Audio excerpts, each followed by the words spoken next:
What a beautiful day for a drive. I mean, I've got my music, I've got my emotional support Freddy Fazbear. I'm ready to leave my cave and go out into the real world. Oh. A super cool no horror ARG with puppets and old cartoon characters? It has come to my attention that there is this new super cool horror ARG called the Pendog Creative Library. And if there's one thing you can learn about me from this channel, it's that I love spooky puppets. And spooky cartoons. Put them together and we got an awesome combination. And I know you guys love it too. So of course I'm like, hey, we're gonna need to check this out together ASAP. Chop chop. I don't know why I'm saying chop chop. It's me who needs to open up my laptop and get on this freaking website. We've got some mysteries to solve, alright? So get your thinking caps on and get out those Scooby snacks. Well, Scooby snacks are actually so good. Like, I'm craving a Scooby snack right now. Is that weird? That's not weird. We're being Mystery Inc. here.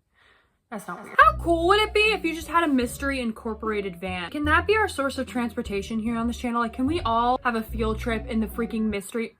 Hello? I think my laptop might explode. All right, here we are on the Pendog Creative Library main page. I just say I'm already obsessed. I don't know what's going on here, but I freaking love it. Welcome to our library. Thank you. Welcome to the Pendog Creative Library, a digital archive dedicated to the preservation and documentation of creative endeavors. Apparently my dog wants to be involved in this mystery solving thing. Appreciate the input, but it was not needed. Here on the PCL, you will find cartoons, puppets, dolls, artwork, music, and more. The website strives to educate interested readers about the history behind these artifacts so that their impact and stories may be imparted to the general public. Ooh, I feel out of breath after that. Consider this website a digital museum. I don't know why I said it like that. We are split into different wings, pages, that can be found throughout the menu. Oh, yippee, I'm very excited. We're gonna explore. The Creative Archive, resting place of broadcast and print media. Here you may view magazine covers, animation production materials, newspaper articles, cartoon advertisements, and more. This collection is the pride and joy of the Pendog Creative Project. I just realized the little P has a dog face, and that's adorable. I love it. I'm obsessed. Creative history, information regarding involved artists, places, studios, and more. Anything that has had a part in PCL's creative history will be discussed there. You should check out my favorite article on Barbara Massey. I'm very proud of that article. Okay, keep that in mind. We're gonna check that out. Notable characters, where you can read about cartoons such as Maisy the Mutt, or learn the history behind obscure mascots like Tellie Lectric. Sail through oceans of information on puppet superstar Dorothy Do, or sweeten up your trivia with Beetrice B.E. Oh, I'm so excited. I want to see the art so bad. I've seen some of the art already. I'm not gonna spoil it, but it's freaking cute and I want to see it. The Imaginatarium. That sounds magnificent. Have you ever had an imaginary friend? Do you have drawings old or new of what they looked like to you? Send them over to be eternalized in the Imaginatarium, where you can also see other submissions. Shut up. This is like the movie If with Ryan Reynolds, that guy, and he's like the imaginary friend. That movie was actually... it was mid. I really liked this Bee character though. She made me very happy. The update page. Please consider our articles to be living documents. From time to time, they will update as we confirm and revise information. When this happens, you can check the updates page to see where info has been added, redacted, or changed. This page also is for updates on the future of the website, monthly activities, and answering questions submitted by you. This page is admittedly more personal and about my experiences with the art I maintain and archive. The About page. Learn about myself and those who have helped me to put this site together. This page also contains important information about how we work and what we are aware of while reading or exploring the pages of this digital library. Okay, hi, this is definitely not me a week later. I definitely did not get sick in the middle of filming this. I was also definitely not 19 during the intro of this video, and I'm definitely not now 20. I'm not old, you're old. Okay, so again, I definitely wasn't sick. I figured we should probably start this off at the About Me section, because, you know, this is kind of giving us an idea about what this website is, who's behind it, all that fun stuff. Jazz hands. Jazz hands is my go-to move. We're at the About Me. My name is Penny M. She/Her. Hello, Penny. Founder and web dev of the Pendog Creative Library. Ever since I was young, I have always had a close connection with cartoons, puppets, anything creative themed. I can relate. Also, every time I see this freaking P, it just brings me the most joy. I come from an artistic family, so it was only natural that my relationship with these mediums would be so intense. My deepest wish as an artist is for people to be more aware of the characters that inspired me growing up, and for the public to know the history behind these icons. For this reason, I set out to create a digital archive dedicated to the preservation and documentation of creative history. First of all, I absolutely love that idea. That was genius of you. Thank you, Penny. And this website's just so cute. Okay, I'm sorry, I'm obsessed. When you scroll down, we get Meet the Team. What is that? I love.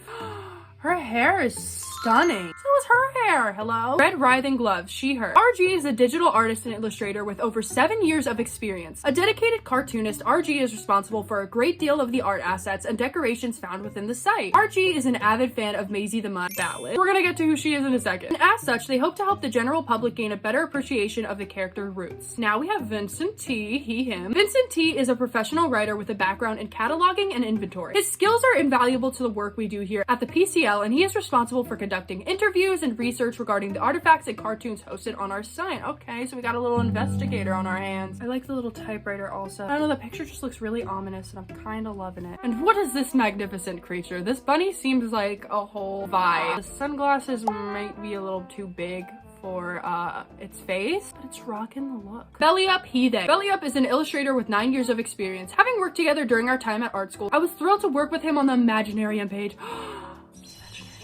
Belly Up is currently working on an illustrated storybook. This is so exciting. Now we have Ik-Ak, he, him. Ik-Ak was an associate responsible for many of the recovered screenshots and animations found on the site. Through collaboration with his group, the Found Finders, we have been able to recover many cartoons and illustrations once thought completely lost. And Emma Weckl, oh my god, the puppets are freaking adorable. I want the bunny. Emma Weckl, she, her. Emma is a puppet historian, maker, and good friend of the website. Through her work, we have been able to recover puppet mascots Seamore and Strawbetty.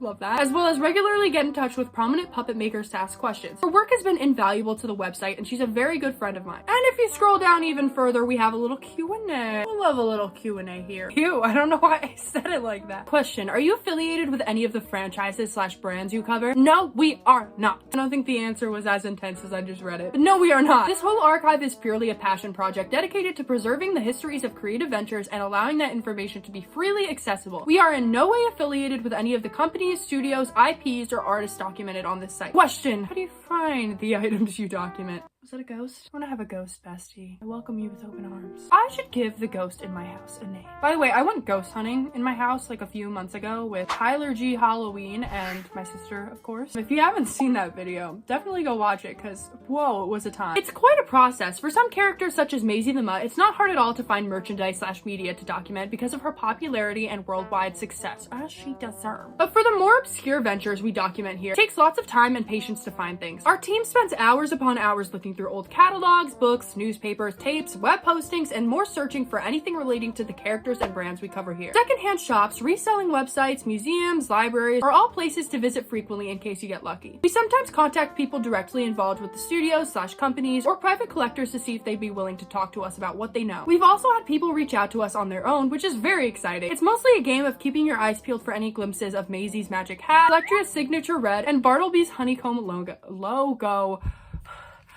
Getting tongue twistered. Why is it a tongue twister? I can't read. How long has this site been around? This website started out as a personal portfolio / blog on which I documented my artwork and talked about things going on in my life. When the time arrived to make the PCL, I decided I, 1, didn't really want those old blogs and artwork around anymore due to personal reasons I'm not comfortable disclosing. I will post my old art from time to time on the updates page. 2, I didn't want to pay extra money for a new website. So with reason 1 combined with reason 2, I scrapped pretty much everything from this website and overhauled it. I have something that would fit into your archive. How can I share it with you? If you are in possession of an item relating to anything documented in the Pendog library, whether it be an advertisement, illustration, toy, tape, etc., we would be more than happy to add it to our collection. Please contact me, Penny M, with any information pertaining to the item in question. Information such as what is it, how / where did you acquire it, what significance does this item hold for you. Please include pictures as well for authenticity. Thank you. All right, now with all that out of the way, I'm gonna pass it over to Past Me to go talk about some of the characters on the website. Maisy the Mutt, and all the illustration is so cute. Stop. Who is this? I love them. The Miracle Hound, the Marvelous Mutt, Maisy M. Mutt is perhaps the most famous character archived on our database. Oh, a storied character with a love for the creepy, the ghostly, and the ghoulish. Her stories have ranged from playful follies to slapstick nightmares. Making her debut in the 30s, Maisy was a quick hit with the audiences and soon would blaze a trail of success for her studio, Liquid Laugh Pictures. She has appeared in multiple cartoon spin-offs, series, and has, of course, long launched the creation of Maisy theme park. Sign me up. I think I discovered where our first field trip with the mystery machine is gonna be. It's going to be Maisy Land. Hello, beep beep, let's go. As a character, Maisy made her first appearance in the episode Dizzy Divots as a background character. Head artist Ivan Hoff liked her design so much that he reused her design again in Maybelle Braybells as a co-protagonist to Hobble the Hound. However, as time went on, Maisy would overshadow Hobble and become the central face of Liquid Laugh Productions. Pictures. Abandoned in a graveyard, adopted by a living haunted house, raised by hundreds of ghosts, Maisy the Mutt is probably the most morbid cartoon character hosted on this website. Although such elements were not uncommon in older cartoons, she's like Casper the Ghost. I rewatched Casper the other day and I was like, Casper. It's a good movie. However, Maisy's fictional backstory was definitely more fleshed out than characters like Webby Webster, Mr. Leeds, or Hobble the Hound. Maisy's association with the supernatural has always been strong, playing a gravedigger in her original background appearance. While most characters of the time were running away from monsters and being menaced by trumpet-playing ghosts, Maisy could often be found tagging along for the ride and being great pals with similarly ghoulish characters. Maisy is a bit of an anomaly in how her early cartoons portrayed her, since interchangeable roles were not uncommon in early cartoons. However, Maisy would just as often play the villain as she would the hero during her original run. Most famously in the first episode with her as the protagonist, Red Riding Gloves. Maisy played a devil-like figure selling a down-on-their-luck musician her pair of magic gloves for a terrible price. In another episode, White Whittling Shears, Maisy the Mutt would menace a local farmer by shearing his sheep until being caught and banished to the dark forest. Dear Lord. However, throughout her run, Maisy has ultimately been a force for good, antagonizing the haughty and mighty of her cartoon world and being a sympathizer to any creep, goblin, or otherwise outcast creature. Over time, the association that Maisy the Mutt had with rituals, the occult, and the forces of the underworld would be phased out by her owners, instead being replaced with the element of her magic hat providing her powers. Okay. Indeed, Maisy's image has changed significantly over the years, not only in visual design, but in the surroundings and tone as well. Throughout it all, however, Maisy has retained the same traits: free-spiritedness, gravitation towards outsiders, and being prone to making any situation worse. Me! Although an immensely popular character, the details of Maisy the Mutt's history are difficult to parse. As a character with so much fame, she has equally as many varying accounts from individuals and organizations. We are dedicated to helping you understand the true Maisy, the Maisy of all sides and angles. So Maisy has voice. Let's listen to Maisy's voice. To the miracle wife at your service. Oh, wait, she's cute. I love her. Oh.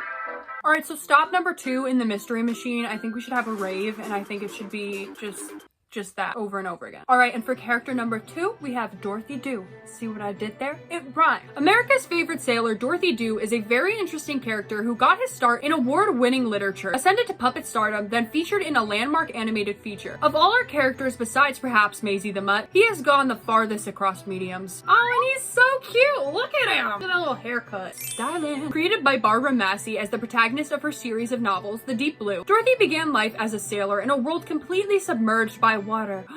Like Ponyo. Ponyo's such a good movie. Also, kind of like my basement after it got flooded in a very big storm. And while traveling to different islands, he would explore the wonders and treachery of land and sea, always on the move, never returning to the same location. These stories would hop from place to place and delighted both the adults and children of America with their tales of danger and fantasy. I lost my place. In these novels, Dorothy Do was characterized by relentlessness and a desire to do good in the world, hence his original full name, Dorothy Do Good. That's inspirational right there. He was also notable for his calmness in terrifying, hopeless situations and taking the ship under control, so to speak. The Dorothy Do series would run for several novels before Barbara was approached with the proposition of adapting Dorothy Do's adventures into a televised series. Although proposed to be an animated TV show, Barbara Mass had different ideas, as well as an unusual amount of control over the project. After contacting friends working at Silverstein Puppetry Theater, she gathered together what would be known as the Deep Blue team.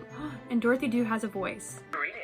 I am Dorothy Do, Oh. America's favorite sailor. Slay! Cute. I like it. I like it. All right, so I traveled over here to the window to continue our little talk about the characters and give you my little rundown on them. Also, after I recorded those last 2 clips, I definitely didn't get sick.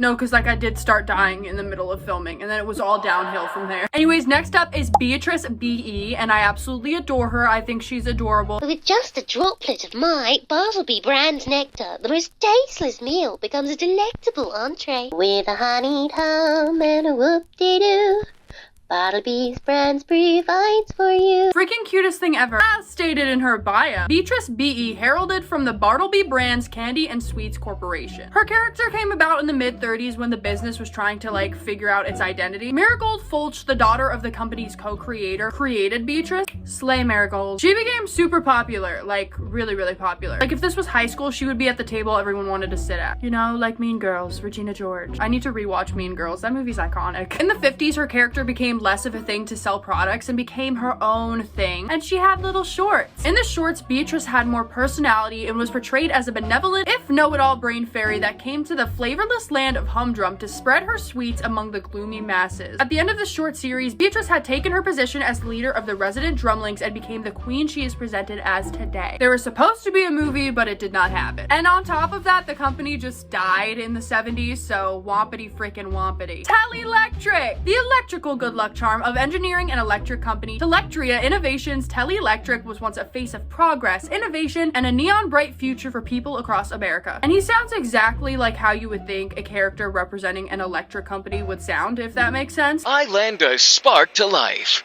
I can cook, I can clean, I can even move trains. Brought to you by Telectrica Innovations. Tellie typically served as a confident helper of those in need, lighting up a block on Christmas, using his electricity to light up walkways and keep kids safe on Halloween. However, his popularity died down in the 60s, so.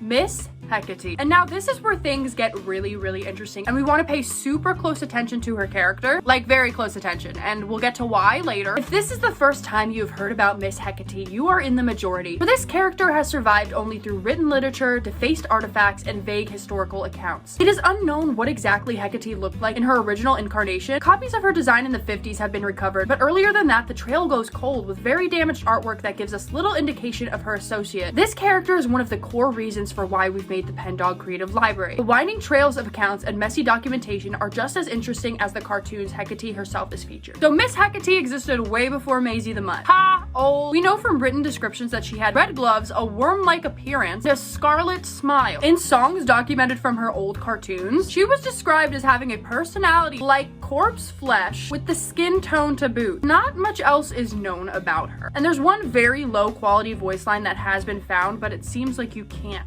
play it. And notice how there's something weird going on with her picture on the site. That's very odd, if I do say so myself. Millie Moonbeam. And this art style just makes me so happy. The wonder child of prolific American cartoonist and author R.W. Winfield, Millie Moonbeam is most famous for her adventures and perils as the protagonist of Winfield's 1920s book, Hearth of Meadow Valley. And she's this cute little firefly. I love her so much. It's said that Millie was a very important character in Winfield's life, as he had no children and no surviving family to speak of. He even described Millie as his only daughter. Sadly, Winfield's relationship with Millie would come to an end following a failed attempt at a live-action movie. Liquid Laugh Pictures actually approached him, wanting to adapt Millie into a cartoon, and all this man wanted was to see his work on the big screen. So of course he was like, absolutely. But when signing an agreement to make these films, he did not read the fine print and ended up giving away the rights to Millie Moonbeam. Something he didn't realize until the end of production, which is absolutely devastating. Wistful Winnie. The imp, although the creator referred to her as a Wist, of Meadow Valley and the most popular character created by R.W. Winfield. She first appeared in the 1920s in the Hearth of Meadow Valley. She was a minor villain that Millie Moonbeam encountered. Due to popular demand, because kids absolutely loved this character, she ended up making a comeback, just a little less evil, and she ended up being more popular than Millie, and the creator actually hated her. I mean, but this was because, he lost the rights to Millie. Lancer the Paper Fiend. The creation of syndicated newspaper artist Louis Pardane, Lancer the Paper Fiend was an icon of the early 20s to late 40s. Created during Pardane's employment at the Kelbridge Chronicle, the comics titled Lancer the Inkwell would revolve around Lancer's interactions with the reader, the space around him, and the text speech bubbles and borders of the comic. It was a comic that involved breaking the fourth wall. Lancer was a silly little guy, but was very easily irritated. When Pardane left Kelbridge Chronicle to help build up the fledgling Liquid Laugh Productions with close friend Ivan Hoth, several other artists would attempt to fill the role of drawing for Lancer and the Inkwell. However, due to various personal work and life-related issues, issues, these replacements tended to quit within 1 to 2 months. And the comics were notably never quite the same. Although Kelbridge did own the rights to Lancer, Pardane continued to draw this character, you know, non-commercially, and would give away artwork to his friends and family. What remained afterwards was archived in his home. The last thing that Pardane drew was Lancer. And in the 60s, Pardane was found dead in his home mid-drawing. So wowza. Slishy Slasher. Jane Prell's infamous character, the Slishy Slasher, would feature in several of her later works and was typically depicted in abstract nightmarish landscapes, either being tormented by them or being the perpetrator of the events within them. There's not a lot known about Slishy Slasher's backstory, but the character is said to be a metaphor for Jane's struggles with BPD. A book titled The Stars and Blue is currently being restored, which will hopefully reveal more about this character. The Slishy Slasher was often depicted as a tall, murderous woman, and apparently Jane disappeared and no one really knows if she's okay or not. It could be possible that Jane actually just took a step back from the internet. Seamore and Strawbetty, absolutely adorable. Look at that. Commissioned from Silverstein Puppet Theater by Bartleby Brands in the late 60s, Seamore and Strawbetty quickly became an inseparable part of marketing for the company. They relied on Beetrice to help brighten up their lives and educate them on the world. Seamore was a self-absorbed kind of character, and Strawbetty was often the one, you know, dragging him into the adventure. According to Bartleby Brands, Seamore and Strawbetty originated from a land without sugar or honey. Tragic. The two of them were pushed out on a voyage to America by their families in order to find the secrets of good food. This was part of Bartleby's marketing strategy of appealing to American exceptionalism. Sadly, these characters were not as popular as Beetrice, and the puppets were believed to be lost until Emma Weckl recovered them. Yay!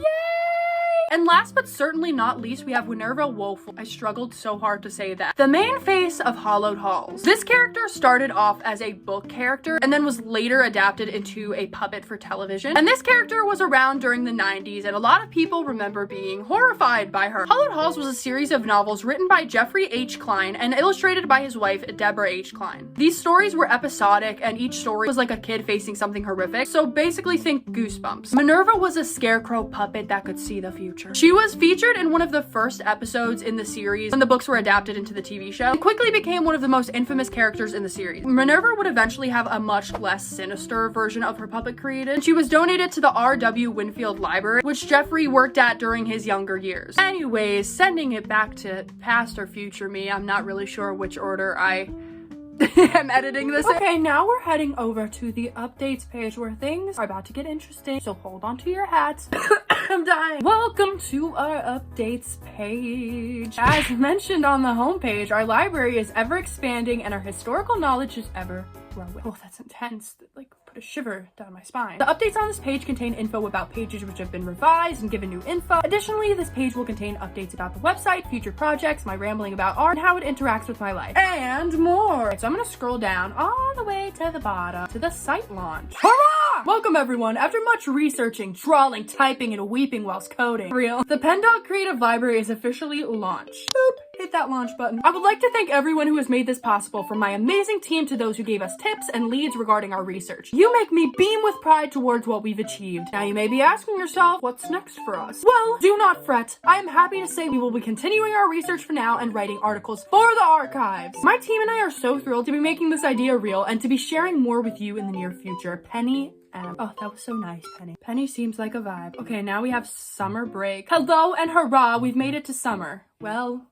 unfortunately, it is now November 20th when I'm filming this. So it is no longer summer and it's about to get cold where I live, and it's gonna snow. I'm gonna have to shovel it, and it's freaking love winter. It's great. I could not be more thrilled that the site has received such a positive reception. Since publishing the library, we have received calls, emails, submissions, and more from friends, friends of friends, and others. We are so grateful for your continued support, as it makes furthering our research that much easier. This is a short update, but have a nice summer. Go get some sun and read a book on the beach. Freaking whatever. Okay, so here's where things are gonna start to get a little interesting. I don't wanna pay extra close attention. Right, so we're gonna go to Found Finders. Penny here. I wanted to promote a group we have been working with since the founding of this site, the Found Finders. Ran by team member Hecate, this group is dedicated to finding lost media and restoring it / distributing it to the public. This group has been instrumental to many of our findings, which you have seen in our site archives. Lots of the featured works here would be lost forever if not for their amazing help. All of this tireless work is done for free in the interest of making all media available for public consumption. They conduct interviews, track ownership history, and hunt down artwork with an extreme persistence that rivals anyone I've ever met. With this in mind, you should check out their webpage below and throw them a donation if you are able. Thank you so much. Update: due to recent events, I thought it would be best to remove the link from this site. Thank you for understanding. I had to take off my sweater. The lighting was overheating me. All right, we've got museum trip. Heading to a museum that offered us opportunity to see artwork related to our local cartoon mystery, Miss Hecate. Pretty excited. If I can be honest, I've been thinking a lot about this character lately and how fond I've become of her since starting this project. She's brought so many friends together in this pursuit of figuring out her history. Anyways, museum, super cool painting. Keep an eye out for any new Creative Archive article in the next few days. Penny M. Penny M talks a little bit about Emma and her work and how Emma was there for her when she was going through a really rough time with somebody online. Now we have exciting news. Hi everyone, I have some big news for you. As you may know, we have been working with Hecate and the Found Finders for a while to hunt down the history behind art mystery Miss Hecate. For the longest time, it's been thought that her original 1930s cartoon had been lost forever, and even today we do not know what her designs were prior to 1950 looked like. Until now, because Hecate and friends found a VHS containing one of Hecate's original cartoons. This is super exciting. Hecate and friends are going to be hosting a party to watch it, and I'm excited to attend. Afterwards, we will update our site with our first big break in the mystery of this character. I can't wait. Penny M. Something tells me there's a little weird things going on here. So now we have Halloween. Happy Halloween, you all. I'm stuck inside. This seasonal bug I caught is killing me, and as much as I'd love to attend Hecate's party and see the cartoon he recovered, I cannot travel feeling like this and don't want anyone else to get sick, so I'll be there in spirit. We're sick twins. But I hope you all are having a wonderful Halloween. Stay safe and out of trouble, Penny M. And the next update we have is called Emergency. I can't think right now, and I can't be here right now. Something really bad happened last night, and I am not okay. I can barely stand up at all, and I feel like I'm going to be sick. I don't understand what's going on. Things are about to go from 0 to 100. Hello, everyone. I'm severely sorry for the panic. I am okay, ... but I have some upsetting news to share with you regarding a member of the team. On Halloween, Hecate and several of his friends left this world. The reasons behind their deaths are not being disclosed to the public at this time. There are speculations and rumors going around, but out of respect for the families and everyone involved, I will not be giving these rumors substance by spreading them. I'm devastated. Just typing this update was the result of several friends pressuring me to post just to let people know I'm okay. But I'm not okay. Nothing feels okay right now, and things probably won't ever be okay because my friend is no longer in this world, and that's so unfair. We didn't even get to spend one last Halloween together, and I never got to tell him how important he was to me. I won't be online for a while. The rest of the team will be taking hiatus as well. Please respect my privacy at this time. I'm in a really bad way mentally. I don't know how much more I can take without people prying into my business. Penny M. So wow, that's quite a lot to process. How are we doing? Penny M comes back to let us know she's still kicking. Then she comes back, says taking it slow, then we get moving on. Hello everyone, I'm back and ready to get started working on the website again. I am very thankful for your patience with me these past few months as I am recovered from the shock of what happened last Halloween. It's been very difficult, but I'm better now. I don't feel like talking too much about it from here on out, however. The team and I are slowly getting back into the swing of researching and reaching out to those with history / artifacts / knowledge related to these characters hosted on our website. It's going to be okay as long as we keep looking forward. Thank you all. I'm glad to talk to you again. Penny M. Then we have moving out. Hello everyone. Just wanted to keep you all updated, but I'm moving. It's about time I flew the coop, so to say. And my last living situation wasn't all that great, but that's not something to speak about here. Professionalism and whatnot. To head off the obvious question, yes, this will be causing a brief bump in the update frequency for the website. But don't worry, it won't be too long as my teammates will take over updating for me. I'm very grateful for them and their friendship. Speaking of friendship, I'm moving in with a friend. I have so much to bring with me that packing has just been a hassle, but I'm managing. See you on the flip side, Penny M. And then Penny M comes back and is like, yeah, I moved into my home. I'm excited for this. This is something new, something fresh, something great. Good for you, Penny M. Then we got some new updates on the website, and she talks a little bit about that there. But that's kind of basically the storyline that's going on, you know, behind the scenes with Penny M and Hecate, which I'll dive into a little bit later, but there are some things that I want to point out that I think are very important. So the few other sections of the website, the Imaginatarium is exactly what it sounds like. You can submit your imaginary friend, and they have a little like showcase of all the imaginary friends. It's really cute. I love it. I'm obsessed with the whole idea of it. When it comes to the creative library portion of the website, there is just so much to look at. This is where you can find several pieces of media relating to all of the characters listed on the character index. Now, everything is pretty normal for the most part, except for when it comes to Miss Hecate. The artwork listed of Miss Hecate often is linked to some strange behavior. I mean, for this one, in the description, it's talked about how the artist who painted this, Nathan Barry, said that this art piece came to him in a dream, but it was like a very, very vivid dream that he woke up like like so frightened. And in the dream, it was this woman singing to him, and it was just him and this woman. And then there's this painting of Hecate by Robert Weber, and this painting was created towards the end of his career. And the reasons behind this painting are kind of ominous. He said this about the piece: "As I sat down to paint, I became distracted by a red thread or hair which had drifted onto the canvas, and from this hair I saw an entire person, an entire woman. So I let it guide me as I transcribed her form with paint." Anyways, on the eve of his 75th birthday, he went missing from his estate and was never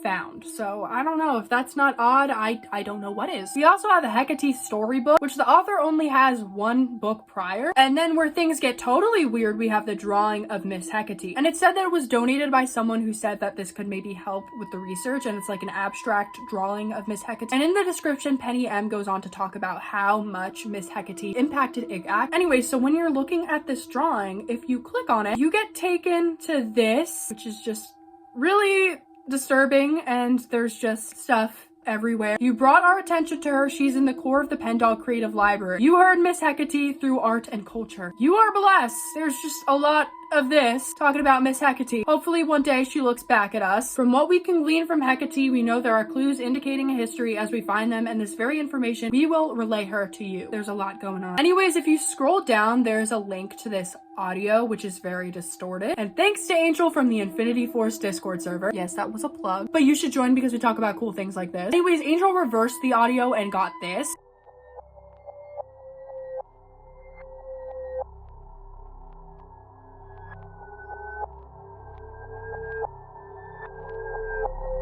Can you hear me? Can you? I hear all who spread my visage. No matter how blurry, how hazy, how much fog obscures the eyes behind. Can you hear me? How will you aid?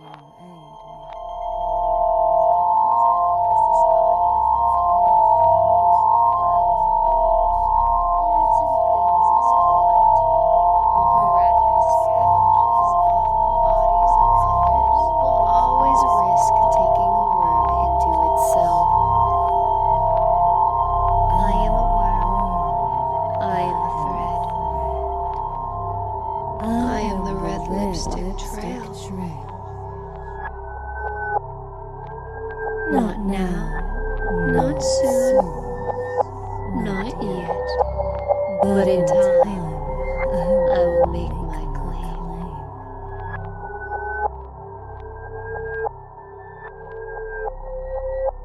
Close your eyes and think of red. Think of the red. Wait for my call.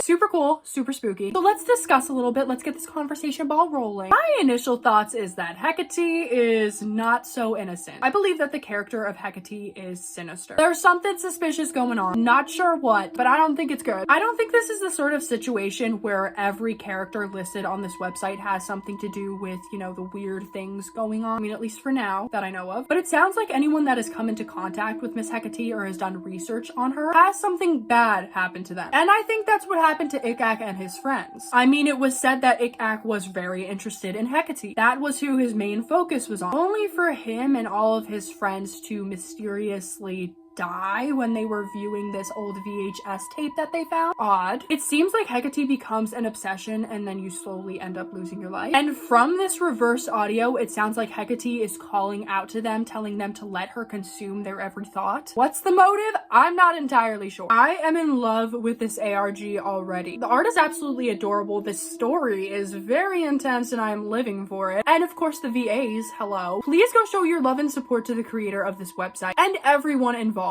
I want to hear your thoughts about everything in the comment section. Let me know some of your theories. If you found anything else, please let me know in the comment section because I would love to do a follow-up. I am for sure going to be following this website as it updates. So if you want to hear me talk more about that, definitely hit that subscribe button because I will be freaking covering it. And speaking of subscribers, thank you all for 16K. Excuse me, how did we get here? I truly do appreciate all of your support. Like, you have no idea. It means so much to me. I really enjoy making content. I love like ranting about things that I'm interested in. And it makes me so happy to hear all of you guys get excited in the comment section as well. It just means a lot, and I definitely want to do something special. So if you have any recommendations or like what you would want to see for a special, let me know in the comment section. I keep saying we have to do specials because we hit 15K not too long ago. The channel is growing so fast. Oh my goodness. But yeah, again, let me know your thoughts about this. I'm very curious. If you have any recommendations for any other content you would like to see me create, please let me know in the comments as well. Anyways, thank you all so much for watching, and I will see you on the next one. Peace out, Brussels sprouts.